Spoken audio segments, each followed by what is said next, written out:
think you all know that we had a new chancellor about 4 years ago, and that with him has come a change in the university toward more of I think a social engagement attitude, an attitude that the university has a role in change in the society. He also has been promoting the idea of that we get engaged in with business and entrepreneurialism, and just more risk-taking in general. I like him. I think we're in the right direction. I like Mark Nordenberg too. He was a terrific chancellor.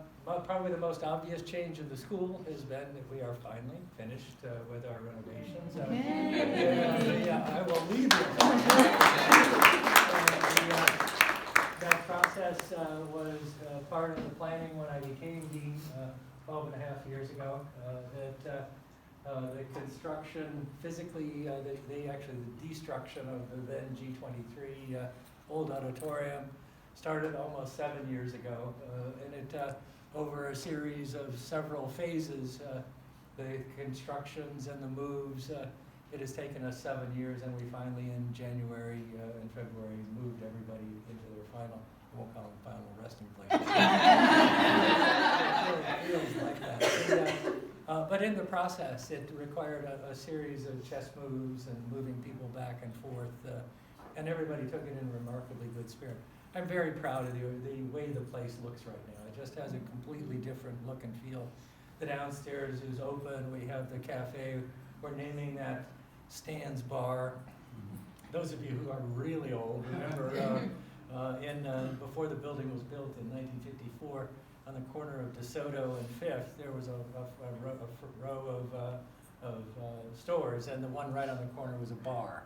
And there was a sign on the front that said Stan's Bar right there in the front, and so I thought having historical pictures of the neighborhood would be a nice way. So we're going to make it Stan's Coffee Bar, just because the facilities wouldn't let us get away with just calling it Stan's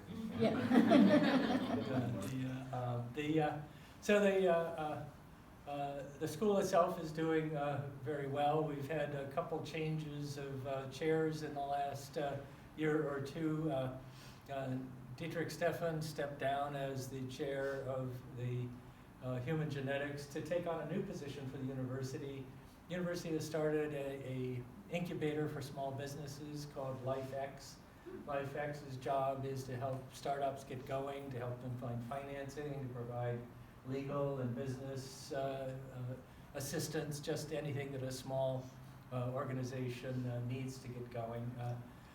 Dietrich, when he came to the university, that was the plan, is that he was going to try to help us do that. That's one of the reasons that I brought him in as chair, was to try to get that going from within the school. Turned out he's now doing that for the university, and I'm happy that our school had an important role in doing it.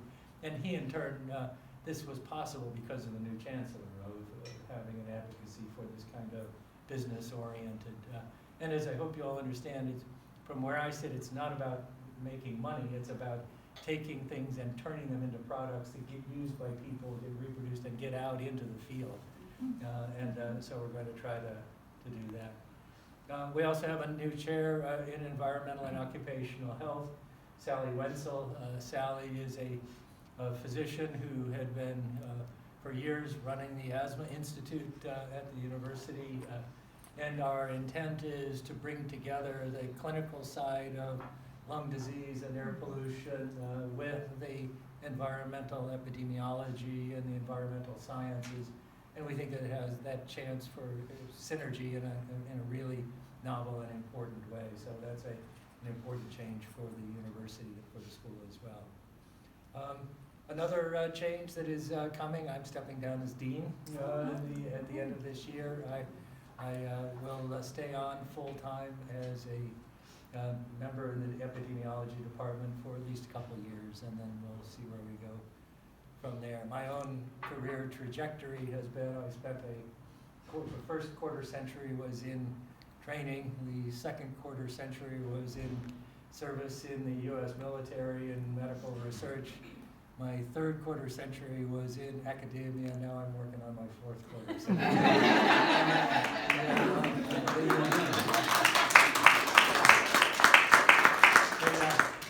one of the things that I hope to do when I step down is that we recently started a company on modeling and simulation called Epistemics. It's really a company. I can prove it. I have a stack of papers to prove it. That's about the only thing I have to prove it at this point.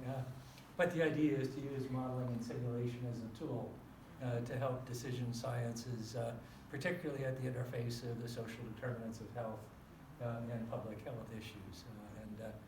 Our main modeling platform we've been working on for years, we call it FRED, the Framework for Reconstruction of Epidemic Dynamics.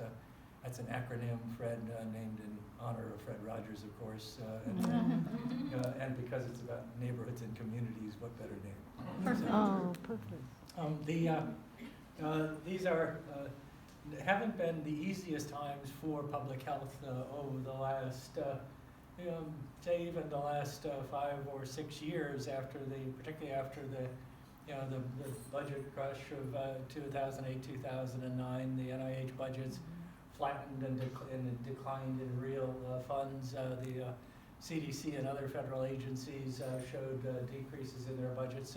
So we maintained essentially a flat research budget over that period of time. It's inching back up again now.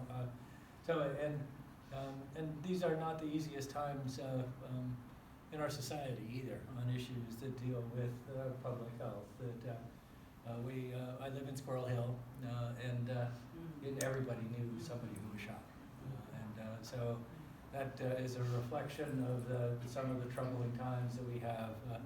And so an important question that we're wrestling is are there ways that we can address these issues through public health? My own view is that the drug overdose epidemic is one lens onto the unraveling of the social fabric in America, and that by addressing the deep roots of the drug overdose epidemic, that's something we can at least do our best to help address some of these deeper issues that are troubling our society, whether or not those issues are gun violence or drug overdoses or depression or suicide or many of the other issues that are beginning, that have emerged as major problems for public health as well as society. So we'll continue to try to work on those. We've been, as dean over the last 2.5, 3 years, I have thrown everything I can at the drug overdose epidemic. And I think it's fair to say that we have emerged as a significant player in that because of that. We had a paper in Science just last month on the overall changing dynamics of the epidemic in the United States. And we have major grants from CDC and the state and others now. So I'm hopeful that we'll be able to make a difference in our region. So the rest of the school, as I say, is doing well. All of the departments are doing exciting research. Our student enrollment is increasing, not a lot, but has been increasing. So I'm optimistic for the future. When I step down as dean at the end of June, I confess that I may not miss it that much.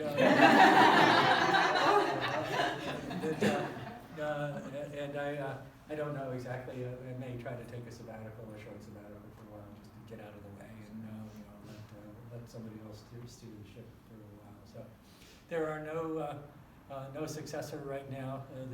My boss, Art Levine, has not appointed a search committee yet, so I'm hopeful that he'll do that sometime soon. But in the meantime, we've got people who are working to run the school that are. I can leave for a week at a time like this, and the place works just fine without me.